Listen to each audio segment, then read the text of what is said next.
And the title of this mini podcast is, Have You Noticed? We're all creatures of habit, especially when it comes to how we react. But here's something worth asking. Have you noticed your reactions? Years ago, the Grasshopper offered this simple observation. Notice your reactions, and you'll notice your patterns.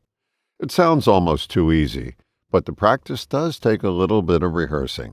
A surefire way to outgrow a reaction is to catch it just before it happens, or while it's happening.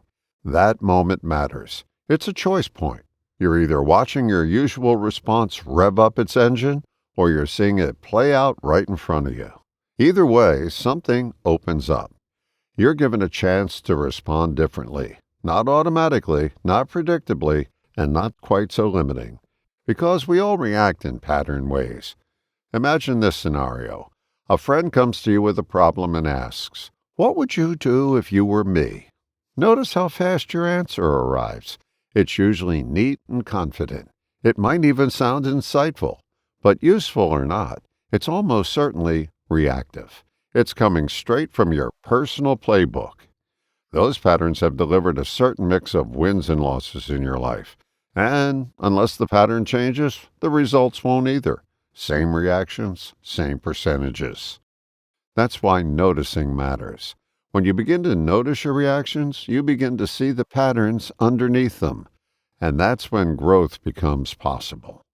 So what's your reaction when someone from a political party you don't support launches into one of their familiar, well-worn talking points?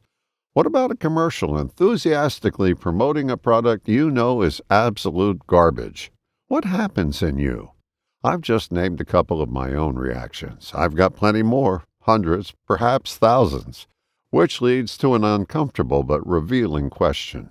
Do I own my reactions, or do they own me? If I'm being honest, they own me, right up until the moment I notice them. Question. Do you want to be defined by a reaction? Because if reactions run unchecked, they're already defining you. So here's the real fork-in-the-road question. Do you want to be the stimulus, or do you want to be the reaction? If you're content being the reaction, there's nothing you need to do. Everything will stay exactly the same. But if you want to be the stimulus, the one with some say in the matter, then noticing becomes essential. You have to catch yourself reacting. A third element is essential to outgrow our reactions. We currently use only two, stimulus and reaction. Our whole life is on a predictable track until we notice. Noticing is the third element. It's the switch that puts us on a new track. You can go on defending your reactions, or you can notice and interrupt them and find out firsthand whether they're worth defending at all. You could even put it this way. Notice your prejudices, and you'll notice your patterns. After all, a prejudice is simply a conditioned reaction. In the end, it comes down to choice. You either want to grow or you don't.